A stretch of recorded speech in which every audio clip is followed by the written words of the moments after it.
Well, it's midday in Mazatlan, and I'll tell you, it's no joke. It's no joke. Midtown in Mazatlan. What's happened here? All of a sudden, I have no light. In Mazatlan is not a joke. Um, I don't know how hot it is, but it's hot. And you know what? Even if it's not hot in terms of what the temperature is, which it might be 90, it might be 95. It's the feel, and it feels like it might be 114. I just had to turn the air conditioner down. The number's down. And other than that, it's fine. This morning I had, well, first of all, I learned some very interesting things. Very few people here drive. Everybody walks or they take a taxi or Didi or Uber. And I'm not, well, I kind of do know the reason for that. The streets are very narrow because it's a colonial city. It's like 500 years old in the area that we're in. But they're still kind of narrow where I was earlier today. But then, there's a big highway that comes in, and that's a 4-lane highway. And so there are some more modern streets that are wider, but even the Mazatlan is a 2-way street. It's unmarked. So when we go out in the morning to, when I take her out to walk her, you have to look both ways. You don't know where they're coming from. There are no stop signs. I've always loved this about Mexico. Mexico relies a lot on common sense. Do you have common sense? Because if you don't, you might get killed. Yeah. Anyway, I decided I had to go shopping. And the owner, who very kindly took me shopping the other day, wasn't available. I mean, we were going to go a few days ago, but he couldn't go. And I thought, well, you're just going to have to bite the bullet, Carol. You can't be depending on other people all the time to take places and drive you here and drive you there, particularly not the owner of a hotel. He's busy. He's got a lot to do. And so I went to not Dolores, Jesus Christ, Carol. I do this a lot. I know her name. Her name is Veronica. I know that. But in my head, she's Dolores. And if anybody understands that, please explain to me. This is not the first time. I have done this my entire life. I'll know somebody's name, but in my head, they have a different name. And I have to really think before I speak to her or call her name to go, you know her name is Veronica, girl. Do not call her Dolores. Anyway, I went to Veronica and I said, can you order a driver? I'd like to go. I need to go. I didn't really want to. And she did. And she said, do you have WhatsApp? I don't. I'm probably the only person in Mexico who does not have WhatsApp. And I don't know when or if I will ever get it. There's a little square on the screen. I wonder if it's showing what you are. I don't know. Oh, now it's bigger. No idea what it is. I'll just try and avoid it, see if I can avoid it. So I did go to this store, and what was remarkable about this store was that it had so much product from the United States. I went to buy tea. Mexico has wonderful teas. It was all McCormick's tea, and I'm not going to put down McCormick's, but it wouldn't be my first choice ever. Ever. So I actually found, finally, they had like one aisle of just like, I guess, international stuff.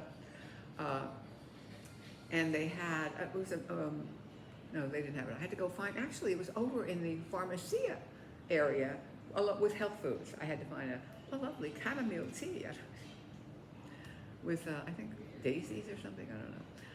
So that was kind of a disappointment, but I did find what I needed, which was olive oil spray, which really amazed me. I thought I was going to just get olive oil. And I'm going to try this Purina dog food. I don't know, adult for my dog. But I still have plenty of the old food left. I have to deal with that. And there's a few other things I wanted to stock up on stevia, which they didn't really have. And I thought I would get marmalade or jam. No good.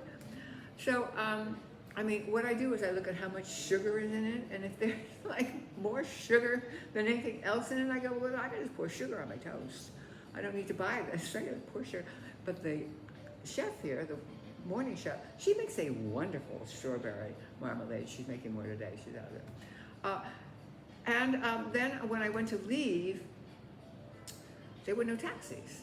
And they had something called a pulmonia, which is like an open, kind of, I call it an open trolley, but it's just an open, four-wheel vehicle. And everybody loves it because you can drive it around, but I do not love it. It's already 95 degrees or whatever it was at that time. And I don't need to be riding around in this thing. Besides, it's more expensive than Dee Dee, so I call Veronica. Veronica, there's no taxi. Okay, wait, give me your number. By the time she called me back, Dee Dee was in front of the store. And I could get all my 3 packages, and the guy came out and helped me with it. And then I got back home here really fast, and it was, it cost 30 pesos. It was about $1.50. That's why people take these things all the time. And, because a taxi is 50 pesos, which is around almost $3. So I thought, okay, that's good. And then after I unpacked and I got by the way, the vegetables were like, the tomatoes were hard and weird and shiny looking. And what the heck do they do? It was like the apples and peaches from the United States. I wouldn't touch them. The apples were glistening, and I knew that meant they had put that shellac stuff on it. Food grade shellac. Not for me, thank you. Food grade shellac. I'm going to ask tomorrow. I'm going to ask Veronica, who I also want to call Eleanor. I'm going to ask Veronica if she knows of a driver, because the next week I'd really like to go to Pino Suarez, where I got fabulous fish and fabulous vegetables. But it's a huge open market, huge. I mean, indescribably huge. And of course it has no air conditioning, it's quite hot there. And I can do about 3.5 blocks out and back on foot before I'm going, I'm dehydrating, I'm gonna die here in the streets.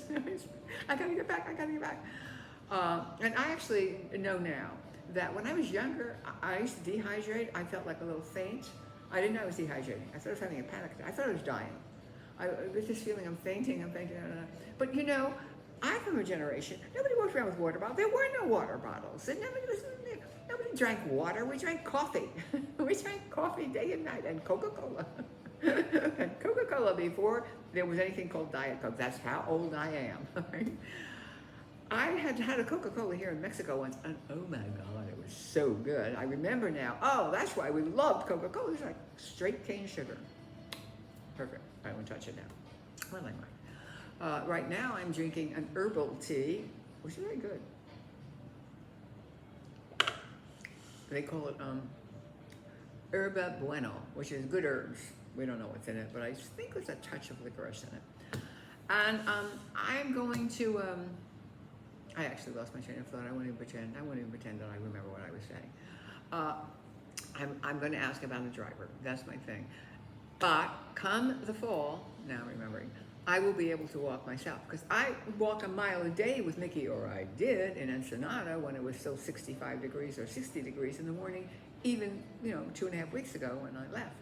2 weeks ago, as of yesterday, I left. 2.5.